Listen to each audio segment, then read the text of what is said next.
La croissance économique peut être définie comme l'augmentation soutenue pendant une ou plusieurs périodes longues de la production de biens et de services d'un pays.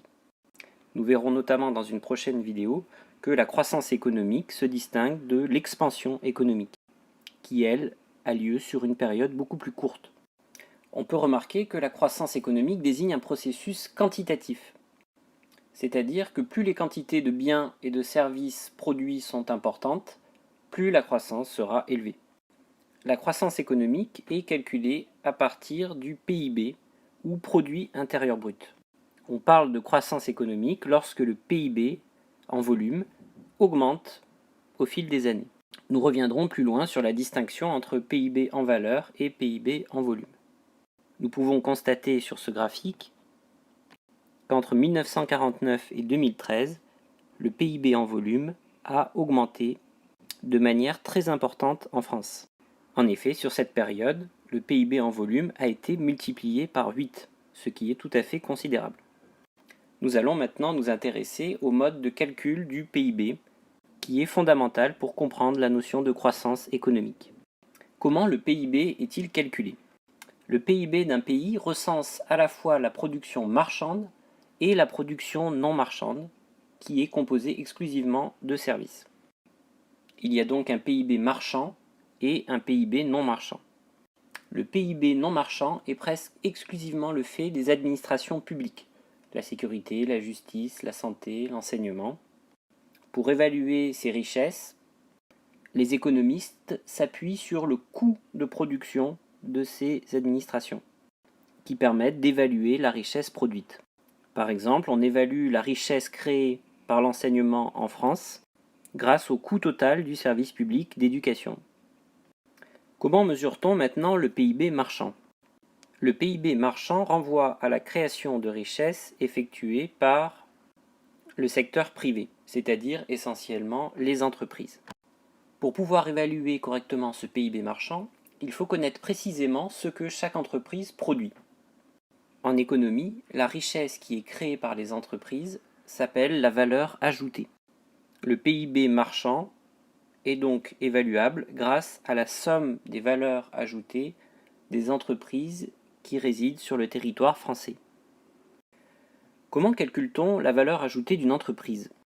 Pour mesurer la richesse réellement produite par une entreprise, il faut enlever à son chiffre d'affaires toutes les consommations intermédiaires, c'est-à-dire tous les produits qui ont été créés par d'autres entreprises et qui sont entrés dans le processus de production. En effet, pour produire, l'entreprise s'est appuyée sur des éléments qu'elle n'a pas elle-même créés. La valeur ajoutée est donc égale au chiffre d'affaires de l'entreprise moins les consommations intermédiaires. En calculant la valeur ajoutée, on obtient ainsi la valeur que l'entreprise a ajoutée aux consommations intermédiaires, c'est-à-dire la richesse nouvelle qu'elle a créée. On peut rappeler que le chiffre d'affaires d'une entreprise est égal à la quantité vendue multipliée par le prix. Le PIB mesure donc la richesse créée sur le territoire au cours d'une année. Nous avons observé tout à l'heure l'évolution du PIB en volume entre 1949 et 2013. Les économistes distinguent de façon classique le PIB en valeur et le PIB en volume. Cette distinction vient du fait que d'une année à l'autre, les prix peuvent varier dans une économie. Par conséquent, pour pouvoir comparer le PIB d'une année à l'autre, il est important de prendre en compte l'évolution des prix. Il faut donc éliminer les effets de la hausse des prix si on veut mesurer uniquement la variation des quantités. Prenons un exemple tout simple. Dans un pays, le PIB en valeur en 2014 s'établit à 100 unités monétaires. Imaginons qu'il y ait une hausse des prix de 10% l'année suivante, mais que le pays ne produise pas plus de richesses.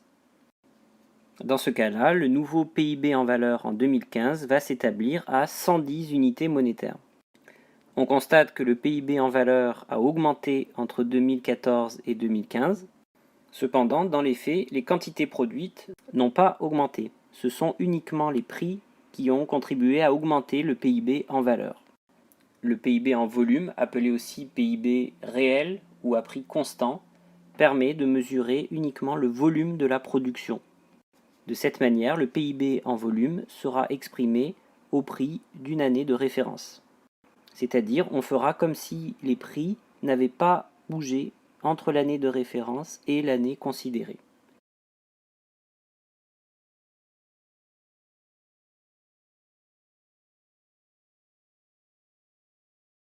Nous allons maintenant voir comment il est possible de calculer la croissance économique.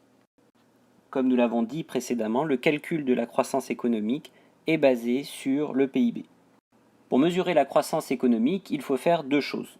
Premièrement, il faut mesurer le PIB d'une économie à deux dates différentes.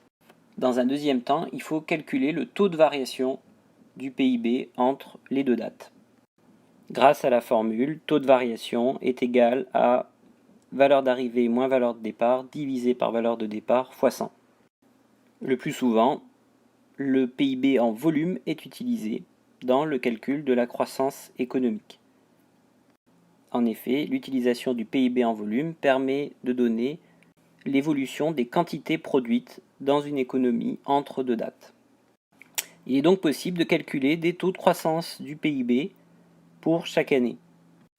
Dans ce graphique, nous pouvons voir le taux de croissance du PIB en volume avec pour année de référence l'année 2010, c'est-à-dire que les taux de croissance sont exprimés avec le niveau des prix de 2010. Il faut faire très attention lorsque l'on considère l'évolution des taux de croissance. En effet, on peut constater par exemple qu'entre 1960 et 1962, le taux de croissance du PIB en volume a diminué. En effet, en 1960, le PIB en volume a augmenté de 8%. En 1962, le PIB en volume a augmenté de seulement 5%. Cela ne signifie en aucun cas que le PIB a diminué. Cela signifie simplement que le taux de croissance est plus faible, c'est-à-dire que le PIB a continué d'augmenter, mais à un rythme moins soutenu.